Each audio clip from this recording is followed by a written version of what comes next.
नाम है कल्पना और मैं बीजेएमसी सेमेस्टर 4 की छात्रा हूँ और आज मैं यहाँ आई हूँ हमारे ही कॉलेज के एक एलुमनाई से रूबरू होने। मैं दीपक राजा जी का बहुत बहुत स्वागत करती हूँ और उनके साथ ही मैं हमारे कॉलेज के principal doctor Pradeep Bhandari sir का भी बहुत बहुत स्वागत करती हूँ। आज यहाँ पर दीपक राजा जी के पुराने कुछ किस्से सुने जाएंगे और उनसे उनके बारे में और इस कॉलेज के बारे में कुछ सवाल पूछते हैं। तो सर, मेरा पहला जो सवाल है वो आपसे ये है कि आप कौन से सेशन में दोआबा कॉलेज में पढ़े थे? सबसे पहले दोआबा कॉलेज के सभी स्टूडेंट्स को और सभी सीनियर्स को, सभी प्रिंसिपल्स को मैं मोहब्बत का पैगाम करता हूँ और दोआबा कॉलेज की इस मिट्टी को सलाम करता हूँ। आपने पूछा सेशन, तो मैं 94, 95, 96, 97 तक इस सेशन में मैं पढ़ा हूँ। 5 साल पढ़ा हूँ मैं, 92 से लेकर 97 तक। ओके सर, तो हमारे कॉलेज की एक बहुत ही खूबसूरत सी लाइब्रेरी है ढेर सारी किताबों के साथ। तो आपने ज़रूर कहीं भी विजिट किया होगा लाइब्रेरी। कोई ऐसी किताब जो आपको याद हो कि हाँ वो पढ़ी थी मैंने? सर, किताबों से कलाकार थोड़ा दूरी भागते हैं। किताबों से भागे तभी ये कलाकारी में आए। पढ़ने का ये तो सर, जहाँ स्टूडेंट्स का कह लीजिए, जितने प्रोफेसर हैं उनका प्यार कह लीजिए कि उनकी वजह से हम पढ़ गए, नहीं तो कलाकार का पढ़ाई से थोड़ा दूर का रिश्ता होता है। लेकिन हाँ, यहाँ मैं अभी एंटर कर रहा था कॉलेज में, तो स्टेज को मैंने नमन किया जिस स्टेज पे सबसे पहले मैंने परफॉर्मेंस दी थी।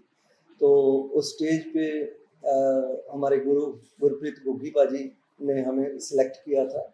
वो स्टेज देख के आया हूँ। तो नो डाउट जब भी काफ़ी सालों बाद यहाँ आना हुआ तो वो यादें ताज़ा हो ही जाती हैं, चाहे वो लाइब्रेरी हो, चाहे स्टेज हो। तो वो सारा कुछ मुझे याद आ रहा है, इसलिए तो मैं यहाँ मतलब बैठ के वो पूरा रिकॉल कर रहा हूँ अपनी सारी चीज़ें। जी सर, जैसे कि आपने भी मेंशन किया स्टेज के बारे में, तो कई नई चीज़ें भी कॉलेज में बनी हैं। लाइक पुरानी चीज़ों के साथ साथ नई भी कई चीज़ें बनी हैं, तो एक बदलाव दिख रहा होगा आपको कॉलेज में आकर। तो कैसा महसूस हो रहा है यहाँ आकर, कोई नई चीज़ें जो आप देख रहे हैं? दोआबा कॉलेज ने हम सब की ज़िंदगियों में बदलाव ला दिया जी। तो इस कॉलेज को तो हज़ारों बार सैल्यूट है। बहुत सारे स्टूडेंट्स जिन्होंने इस कॉलेज से निकल कर पूरी दुनिया भर में झंडे गाड़े हैं और इस कॉलेज का नाम रोशन किया, अपने माता पिता का नाम रोशन किया। मैं अभी एंटर किया, देखा हूँ, बहुत कुछ बदला है। बाकी सर के साथ घूम के मेरा ख्याल और बहुत कुछ देखना चाहूँगा, जहाँ जहाँ हम पहले घूमते रहे हैं, शरारतें करते रहे हैं, तो वो कैंटीन भी देखूँगा जहाँ पे हम फ्री के समोसे खाते रहे थे। तो सारी काफ़ी बदलाव लगा मुझे, काफ़ी बदला सा लगा। तो ये समय के अनुसार तो नो डाउट आगे जुड़ता रहता है, बनता रहता है। नए ऑडिटोरियम बन गए, सर ने जैसे बताया सर, ऑडिटोरियम बने। ऑडिटोरियम में काफ़ी सारे चेंजेस हुए हैं। हाँ जी। तो लाइब्रेरी में क्वेश्चन पूछा था कल्पना आपने, मैं उसमें ऐड करना चाहूँगा कि पढ़ाई सिर्फ किताबों से नहीं होती, एक होती है एक्सपीरियंशियल लर्निंग, जब मतलब अपने एक्सपीरियंस से सीखता है। तो अभी बात करते करते मुझे दीपक जी बता रहे थे कि जो उन्होंने अपने एक्सपीरियंस से कई सारी स्किल्स अपने अंदर समेटी हैं, और उनमें से एक स्किल जो अभी उन्होंने थोड़ी देर पहले मुझे बताई वो शायरी की है। और देखो, किताबों से, चाहे उस टाइम की किताबों से शायद उनका दूर का रिश्ता रहा हो क्योंकि ये स्टेज पे ज़्यादा बिजी रहते थे, लेकिन अब इनकी अपनी किताब आ रही है शायरी की। तो इसलिए वो लाइब्रेरी का हम हिस्सा बनाना चाहेंगे उस किताब को। और ज़िंदगी की उन्होंने जो खूबसूरत किताब लिखी है, जिसके कारण आज हम उस किताब के कुछ पन्ने खोल के देखना चाह रहे हैं, दीपक जी से मिलना चाह रहे हैं, है ना। तो इस तरीके की जो किताबों से इनका बहुत रिश्ता है, और आने वाले जो हमारे और स्टूडेंट्स हैं उनके लिए जिंदगी इनकी एक किताब है। बिल्कुल सर। जिसको देख के हमारे आने वाले जो स्टूडेंट्स हैं जनरेशन को बहुत कुछ सीखेंगे। बिल्कुल सर। दीपक जी, आपने अभी मेंशन किया कैंटीन के समोसे, है ना। तो मैं आपसे पूछना चाहूंगी कोई ऐसी याद जो आपके कॉलेज से जुड़ी है, जो आप अभी भी याद करते हैं और हंसी निकल जाती है, मतलब याद करके आंखों में चमक आ जाए। कोई ऐसा किस्सा जो आप शेयर करना चाहेंगे? किस्से तो हजारों हैं। आपने ये 5 सालों में हम अक्सर जब बैठते हैं, गुग्गी पाजी हमारे टीचर हुआ करते थे, और उस वक्त अश्विनी जी प्रिंसिपल अश्विनी कुमार जी, उन्होंने बहुत प्यार दिया। यूनिवर्सिटी को रिप्रेजेंट करते थे, फिर कंपटीशन लड़ते थे, तो वो जब एक हमारी मेहनत एक साकार होती थी, हाथ में ट्रॉफी आती थी, तो हमें बड़ी खुशी मिलती थी प्रिंसिपल साहब को वो दिखा के। तो प्रिंसिपल साहब भी उठ के फिर जप्पी डालते थे। सो वो सारी चीज़ें रिकॉल याद कर रहा हूँ। तो जैसे भी आपने प्रिंसिपल की एक फीलिंग की बात की, तो मैं अभी हमारे करंट प्रिंसिपल से जानना चाहूंगी कि आपको कैसा लगा सुबह सुबह एक एलुमनाई आपसे आकर मिले, क्या फीलिंग थी वो सर? देखिए, मेरे लिए तो एक बहुत ही अच्छी फीलिंग है, प्राउड फीलिंग है, बिकॉज मैं इस कॉलेज में 20 साल से टीचर रहा हूँ। उसके बाद इसी कॉलेज में प्रिंसिपल बनने का मौका मिला है।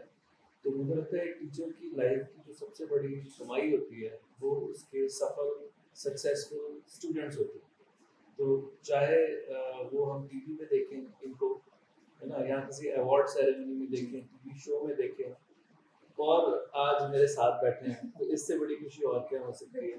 तो ऐसे कभी भी जब जैसे जैसे ये नई नई ऊंचाइयों को छूते रहते हैं, वैसे वैसे हमारा सर और ऊंचा होता है। बिल्कुल सर। सो मैं सैल्यूट करता हूँ इनकी नेचर को भी सर। आपने जब कुछ दिन पहले सब बाकी स्टूडेंट्स को भी किया होगा कॉल आपने, लेकिन मुझे बहुत अच्छा लगा कि आपने मतलब कहा कि कॉलेज आके एक बार हम एसोसिएट होते हैं, ताकि ज़रूर आगे कुछ ना कुछ तो प्लान बनाएंगे, कुछ ना कुछ तो करेंगे हम। लेकिन इन सभी स्टूडेंट्स को जो सारे टीचर्स हैं, हमारे टीचर हैं जो अभी भी हैं, जिन्होंने उस वक्त हम कलाकारों को खास करके इस फील्ड में आगे बढ़ाने के लिए सर इतना साथ दिया है।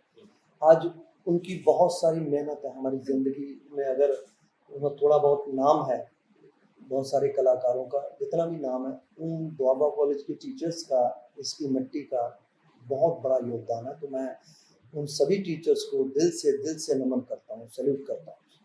जी सर, टीचर्स को तो आपने थैंक यू कर दिया। अब एक सवाल मैं आपके क्लासमेट्स के बारे में पूछ लेती हूँ। कोई क्लासमेट लाइक कईयों के नाम बता दीजिए, 3-4 जनों को नेम कर दीजिए कि ये मेरी क्लास में था या थी, और उनको कोई मैसेज भी प्लीज, अगर कोई है आपके पास तो। बहुत सारे स्टूडेंट्स हैं। मैं कनाडा गया, अभी पिछले दिनों शो करने गया था कनाडा, लॉकडाउन से पहले। तो वहाँ पे जो हमारे साथ मेरे कॉलेज मेट, हमने मेरे ख्याल में इकट्ठे किए, तो उनका अपना रेडियो टीवी स्टेशन, अपना अखबार बहुत बड़े लेवल पे चलाते हैं। तो मेरा क्लासमेट है इधर, और कुछ दिन पहले मेरे को उसने भेजा, उसे डॉक्टरेट डिग्री मिली मेरे दूसरे क्लासमेट को। तीसरा, बड़ी जेलसी फील होती है मेरे को, क्योंकि क्योंकि कोई इतने बड़ा अचीवमेंट है, कोई ये डॉक्टरी की डिग्री लेकर। तो मैंने कहा यार आप, तो फिर मैंने सोचा नहीं, वो तो पढ़ते थे, मैं मतलब वो सच में पढ़ते थे, मैं तो पढ़ाई की तरफ कभी मन नहीं लगा। लेकिन मैं अपने आप को भी वो नहीं कहता कि हमने अपने फील्ड में किया। सो बहुत खुशी, जितने क्लासमेट जितने मिला हूँ मैं कुछ दिन पहले, तो इन टच हूँ उनसे, काफ़ी सालों से इन टच हूँ। तो वो बहुत बड़े लेवल पे हैं। वो मेरे क्लासमेट, यहाँ हम शरारती भी करते थे, पढ़ते भी थे। उन्होंने बहुत बहुत हमने वक्त गुजारा आपस में साथ। दीपक जी, एक चीज थी, हाँ। आपने कहा कि आपको उनकी डॉक्टरी से जेलसी होती थी। तो मुझे लगता नहीं आपको जेलसी की जरूरत है, बिकॉज कहा जाता है कि laughter is the best medicine. तो आप इतनी सारी मेडिसिन दे रहे हो सभी को, तो एक किस्म के आप भी डॉक्टर ही हैं। हाँ, ये बात आपने सही की। तो बहुत मैं उन सारे कलाकार जो कॉमेडी करते हैं, लोगों को हंसाते हैं, मायूस चेहरों पर मुस्कुराहट लाते हैं, उन सबको भी मैं सैल्यूट करता हूँ। और क्योंकि उसी जिसकी तरफ आपका रुझान बनता जाता है, उस वही चीज़ डेवलप हो जाती है। तो मुझे बहुत खुशी, मैं इस लाइन में आकर भी गिला शिकवा कुछ नहीं मुझे हुआ। मैं दूरदर्शन जालंधर से हम स्टार्ट हुए थे। दोआबा कॉलेज ने हमें एनर्जी दी, हमें नाम दिया, हमें फेम दिया। यहाँ से बहुत सारे गोल्ड मेडल जीते, अवार्ड जीते। फिर इसी कॉलेज से फिर उसके बाद मैं जसपाल भट्टी साहब के साथ जुड़ा, फिर कैसेट्स और फिल्में की। उसके बाद 2005 में मैं The Great Indian Laughter Challenge, एक बहुत सुपर हिट शो आया था। So I am one of the, I am select 7 among Top 7 top में थे। 7 में मैं सेलेक्ट हुआ। तो उसके बाद फिर कपिल का शो। तो ये सब इसी कॉलेज की शुरुआत है सर। ये उन शरारतों की वजह से है, जो उन क्रिएटिविटी की वजह से जो हम इस लॉन में बैठ के या ग्राउंड में बैठ कर किया करते थे। तो वो मैं सल्यूट करता हूँ, बार बार सल्यूट है। जी सर, तो अभी जैसे आप लोगों ने मेंशन किया, आप लोगों ने कि laughter is the best medicine, comedian का काम है लोगों को हंसाना, लेकिन अक्सर मैंने महसूस किया है कि जो लोगों को हंसाता है वो खुद बहुत ही संजीदा इंसान होते हैं। तो क्या आप अपनी लाइफ में एक संजीदा इंसान हैं, और कोई ऐसा किस्सा जो आप याद करें और आपकी आंखों में पानी आ जाता है, कॉलेज का कोई ऐसा किस्सा, कोई याद ऐसी पुरानी? पानी पानी नहीं आएगा कभी भी, क्योंकि कॉमेडियन लाफ्टर जो खासकर कॉमेडी में जॉनी भाई से वहाँ मिलता हूँ, तो उन्होंने बहुत सारी उनकी चीज़ों को मैं सीखता हूँ उनसे। तो असली कलाकार, असली कॉमेडियन वो है जो अपने, वैसे तो इंसान को अपने दुख, अपने दर्द सब कुछ अपने अंदर रखना चाहिए। किसी को बता के वो तो सिर्फ मजाक का पात्र बनेगा। मजाक का पात्र बनने की बजाय मजाक करके उसके चेहरे पर मुस्कुराहट ला दो, क्योंकि दुख बांटने से, मतलब दुख उसको सुनाने से आपका दुख कम नहीं होगा, बढ़ेगा नहीं। तो वो तो हर बंदा तो दुखी है, तो आपको कोई हक नहीं किसी दूसरे को दुखी करने का। सो आप जो जितना भी दुखी जो भी है वो अपने मन में रख के सिर्फ कोशिश ये करनी चाहिए। मैं अक्सर कहता हूँ, मैं उन लोगों को भी मैं अप्रिशिएट करता हूँ जो चाहे खुद कितने दुखी हों, लेकिन लोगों को चेहरे पर, दूसरे के चेहरे पर मुस्कुराहट लाते हैं, उसको कभी महसूस नहीं होने देते कि मैं दुखी हूँ। सो अगर कुछ देर के लिए, कुछ वक्त के लिए कोई आपको मिला है, तो आपको सिर्फ याद करें मुस्कुराते हुए कि यार ऐसा दिलदार बंदा, उस बंदे को मिल के एनर्जी आ जाती। तो आप दूसरी तरफ देख लें, जो बंदा हमेशा रोता रहेगा, अपने वो भी गिनाता रहेगा, उसको कोई नहीं मिलना चाहेगा। वो तो सब भाग को छोड़, यार इसने तो रोना ही है, इसे बहुत हो जाए, कभी नहीं। ये हक ही नहीं बनता इंसान, मतलब हमारा, कि दूसरे के चेहरे पर आप दुख लेकर आए। खुशियाँ बांटने के लिए मालिक ने भेजा, खुशियाँ बांटो। बिल्कुल सर, तो आपका ज़्यादा वक्त ना लेते हुए एक आखिरी आपसे मैं रिक्वेस्ट करूंगी कि आप तो इस कॉलेज से पढ़कर जा चुके हैं, अब हम स्टूडेंट्स यहाँ पढ़ रहे हैं, तो हमें यूथ को आप कोई मैसेज देना चाहें, कोई सीख देना चाहें तो प्लीज। तो मैं यूथ में नहीं आता, मैं बुढ़ा थोड़ी हो गया हूँ। अरे नहीं आप सीनियर हैं हमारे। देख लो मेरे को बुढ़ा करी जा रहा है। ये नहीं। मूछे माछे जो रखी है मैंने, ये वैसे रोल कर रहा हूँ इसलिए रखी है, ये मत सोचना कि कटाने के लिए पैसे नहीं थे इसलिए रखी। सो ये गेटअप है मेरा, मैं बड़े बड़े, मेरा ख्याल इस गेटअप में, मेरा ख्याल पहली बार देखा होगा इस गेटअप में कम ही, लेकिन कुछ जी पे कुछ कर रहा हूँ तो इसलिए उसके लिए ये गेटअप रखा है, लेकिन मैं यूथ ही हूँ। जी सर, बिल्कुल, मेरे कहने का मतलब है आप सीनियर जा चुके हैं यहाँ से, हम जूनियर्स को कोई अगर आप मैसेज देना चाहें सो एज अ सीनियर। मैं मजाक कर रहा था। मैसेज मैं समझता नहीं कि मैं मैसेज देने का लेवल है, क्योंकि हम खुद सीखते हैं हर रोज। मुझे सीखने में बड़ा मजा आता है, और एक बच्चे से भी इंसान सीख सकता है। हो सकता है आपसे बहुत कुछ सीखा हो मैंने, तो जहाँ से कुछ सीखने को मिले वो मैं ले लेना चाहता हूँ, वो मैं हमेशा अडॉप्ट करता हूँ। लेकिन हाँ, मैसेज में संदेश तो नहीं, मैसेज नहीं, हाँ एक सुझाव दे सकता हूँ, अपनी फीलिंग्स आप सबके सामने रख सकता हूँ, शेयर कर सकता हूँ कि सबसे पहले कि जो लक्ष्य, आप जिस लक्ष्य को पाना चाहते हैं, जो भी करना चाहते हैं, वो कहते हैं कि अगर उस तरफ आप दृढ़ रहें, उस तरफ आप पूरा वो रहें, तो आसमान से तो तारे भी तोड़ सकता है इंसान, बस इरादा पक्का होना चाहिए। और वो इरादे और भी ज़्यादा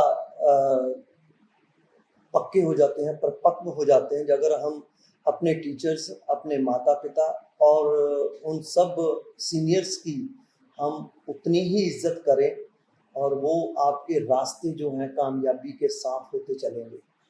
आप खुद, आपको ऑटोमेटिकली इज्जत मिलेगी। आप दूसरों को हमेशा इज्जत दें, और कभी किसी का अहित ना करें, कभी किसी का दिल ना दुखाएं, और कोशिश करें कुछ वक्त भी अगर आपको किसी के साथ मिलता है तो उसके चेहरे पर मुस्कुराहट आ जाए आपकी वजह से, क्योंकि सारी दुनिया बहुत मोटे मोटे आंसू लेकर घूम रही है, लेकिन आपके मिलने से उसके चेहरे पर मुस्कुराहट आ जाए, ये मैं मैसेज नहीं दे रहा, ये मैं अपने आप मतलब एक बातें शेयर की हैं उनसे। Thank you so much sir, thank you principal sir, आपने अपना वक्त निकाला और बेशक आपने आज बहुत सारी मुस्कुराहटें बांट दी इतने कम समय में। तो ये था हमारा आज का इंटरव्यू। आशा करती हूँ कि आप सबको ये पसंद आया होगा। धन्यवाद।